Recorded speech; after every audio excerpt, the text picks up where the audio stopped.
another Shedwars video here, and try to teach you guys something. It's been interesting. In the last several days, we have had not 1 inch of rain, not 2 inches of rain, not 3 inches of rain, but over 4 inches of rain. And check out this. Check out our broccoli. We actually got some broccoli heads coming up. Check out these pretty flowers on these potatoes. Now, one of the big things for potato plants is the Colorado potato beetle.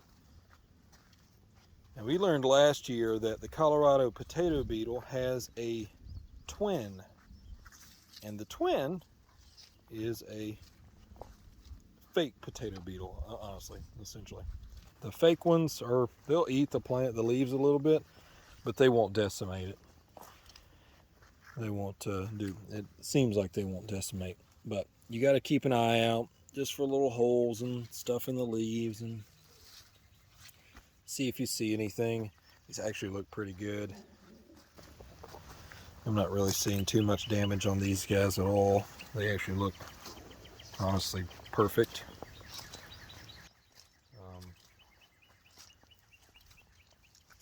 Another one of these milkweeds finding its way up. So these guys have roots in the ground that they attach to. The problem is you can pull them up. They'll pop right off the end of the root, and then it'll just start growing again, and it's unstoppable. Ooh, of not good. Right there. You see how there's 2 on that side there? This is not good. And look at the devastation down here at the end. So that looks definitely different than what we had last year. So I've got to get a spray for these beetles to kill them. Otherwise, they are going to eat through all of this. They really are doing work. So let's talk about that. All right, so I wanted to come inside and actually show you guys some information that I have found around the Colorado potato beetle, or just potato beetles in general, because I'm going to show you what's called a false potato beetle that still eats on your potatoes but is not as destructive as the infamous Colorado potato beetle. Now, usually people will use the Colorado potato beetle kind of like they do Coke. You know, all sodas are Coke, all potato beetles are Colorado potato beetles, but that's not actually the case here. So I want to show you a picture of a Colorado potato beetle larva here. So one thing you'll notice about the Colorado potato beetle larva is that it actually has a little bit more of a red tone to it, and it has 2 rows of dots down each side. That's going to be your main indicator, are the rows of dots. And that tells you that it is an actual Colorado potato beetle. I'll put the name of the scientific name up there, but I will not be pronouncing those today. So this is the larval stage. In this stage, they do a ton of damage, more damage than probably any of the other stages, because obviously they're eating to grow. This is also the stage that you want to kill them in. You don't want them to become adults because they become harder to kill, and those adults are going to breed, and then they're going to create the next generation of exponentially more Colorado potato beetles. If you notice in the adult stage here, the Colorado potato beetle has 10 lines on the back, on the wings of the Colorado potato beetle. It's got a bright yellow-orange body at that point. Once they become adults, they're only slightly different than the false Colorado beetle, and I'll show you an example of those. The big difference is right in the middle of the back. On the left-hand side, the Colorado potato beetle has just kind of a black line down the middle between the shell, and on the right, the false Colorado potato beetle has an orange stripe down the middle. what do they do? Well, they eat the plant. They eat your potato plant. They eat the leaves off of it. They basically will tear the entire leaf off and kill the potato plant. The main thing is to use spray. So I used the Monterey Garden Spray, which the active ingredient in that is spinosad. And so I do want to talk a little bit about spinosad, but I'm probably not going to in this video.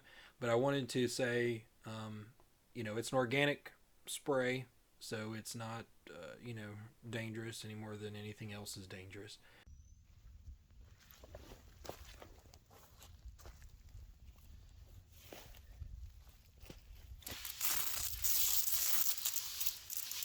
Serious pressure on this guy.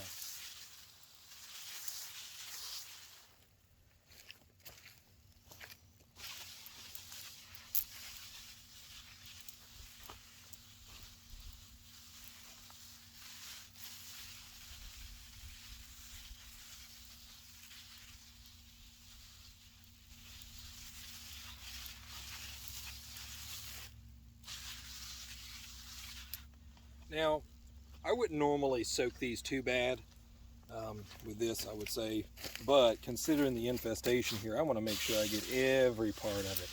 Now, you do want to get underneath the leaf if you can, and the top of the leaf. So if they eat anything on here, they're going to be having a bad time in a day or so. It takes about a day for them to die once they've ingested it. So there's definitely, it's definitely pretty quick acting. But we'll do a, try not to spray the camera here. We'll do a comparative analysis and come out here and see if this has been effective, because I'm obviously going to have to keep an eye on this anyway. The spinosad does break down environmentally, so you don't want to be too early with it. Sorry, it's a little hot out here. The other nice thing that is about spinosad is that it is not going to harm the bees. So some things will harm bees if they consume it. So with spinosad, it's not harmful to bees. So even though there are flowers on here, I'm not too worried about the pollinators, because how spinosad works is essentially it has to be ingested, and it's ingested as it sits on the leaf. I don't see any other damage over here, which is really good.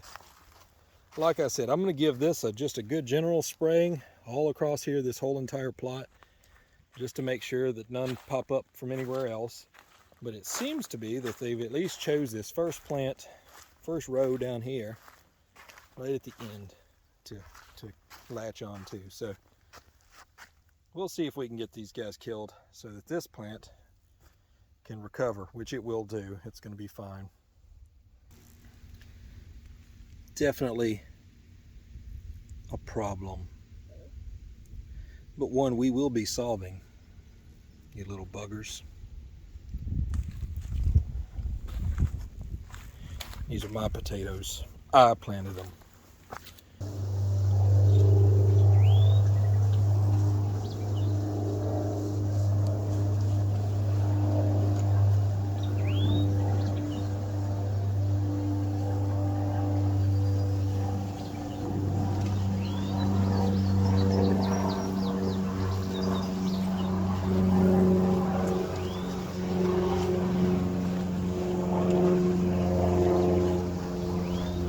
It's a nice mud hole right over there where the water, all this rain has come in. But all right, now keep on eating.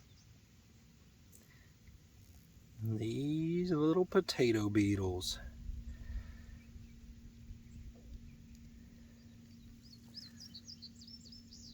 A little tiny one there.